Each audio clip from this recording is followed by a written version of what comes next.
Good afternoon, everyone. So this will be me, Amandine Moignard, WAPES Executive Secretary for the closing remarks of the day. So I would like to start first with what an enriching and inspiring first day this has been. Defending the future has already proven to be much more than a conference title. It's a shared commitment, a collective vision that brings together our public employment services, ministries and partners across Europe and beyond to prepare our societies and our people for the challenges ahead. Today has been rich in ideas, in experience and in purpose. We have seen how public employment services can play a central role in shaping a workforce that is ready, resilient and future-oriented. And if I had to capture the spirit of today in 3 words, they would be collaboration, competence, and confidence. Collaboration, first of all, across institutions, sectors, and countries. We've seen the power of cooperation between employment services and the defense community, between training system and employers, between national priorities and local realities. This is exactly where WAPES brings value, by making those bridges visible and actionable. Competence. The recognition and development of skills has been a strong thread throughout the day. Our workshops today, well, just now, gave us a closer look at how these values translate into practical action. They were all about skills, identifying them, matching them, using them to unlock opportunity. The question is not only how to attract talent, but how to keep it, how to reskill it, and how to build systems that can match people and tasks based on what individuals can do, not only what their titles say they have done.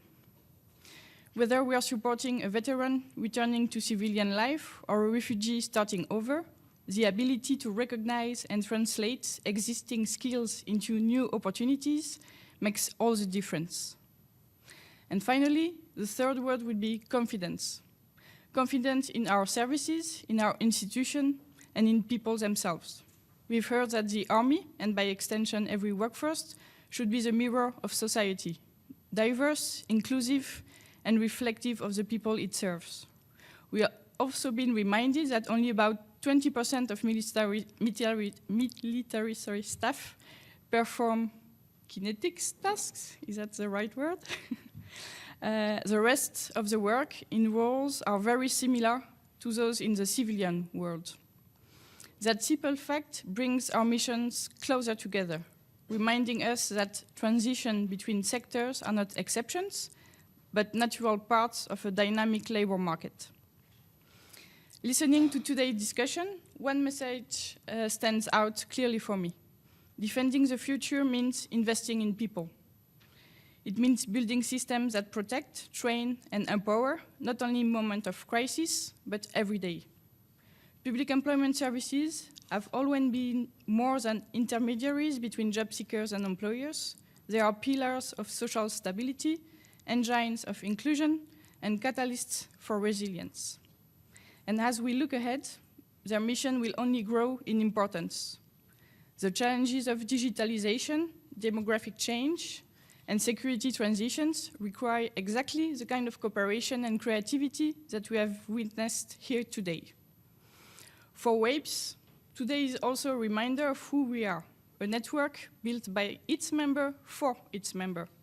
Our mission is to make this exchange last beyond Riga by turning dialogue into shared learning, and why not shared learning into practical cooperation. The world of work is changing fast, and that's why we need spaces like this, where members can explore specific challenges together: digitalization, inclusion, green transition, and as we've seen today, workforce resilience. That's what WAPES is here for, to connect people, to encourage innovation, and to turn good ideas into collective progress. Tomorrow, we will take the next step in our journey, focusing on reintegration and the transition to civilian life. We'll hear directly from employers and from veterans, people who have led this transition and are now turning experience into opportunity. Their stories will remind us that reintegration is not only an economic process, it is also deeply social and human. It's about identity, belonging, and purpose. It's about ensuring that those who have served their country can find their place again, not just in the labor market, but in society as a whole. The second day we will therefore be about solutions. How can we translate what we have learned here in Riga into concrete actions back home? How can we make sure that our employment services continue to innovate, to reach out, and to stay adaptable in times of rapid change? I believe today has already shown us the direction. Through collaboration, competence, and confidence, we are building a future that is both protective and empowering. So once again, thank you for your contributions, your openness, and your willingness to share. Let's carry this positive energy into tomorrow's session as we continue to support each other in defending the future of work and of people. And as we conclude, let me extend my warm thanks to Evita and her team at the State Employment Agency of Latvia for the warm and professional welcome we have received here in Riga, and to my colleague from the WAPES Secretariat for all their hard work during the year. You have created the perfect environment for open discussion, connection, and inspiration. Thank you all for your time, your trust, and your continued partnership. And before we close, please stay for our photo group that will take place here, so no one leaves the room.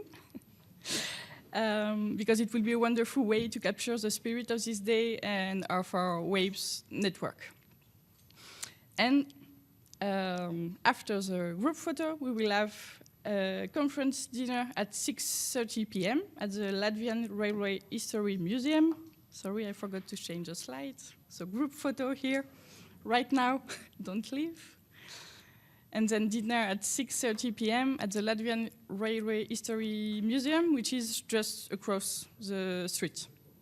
So enjoy after that the rest of your evening, and I look forward to seeing you all tomorrow as we continue this important work together. Thank you very much.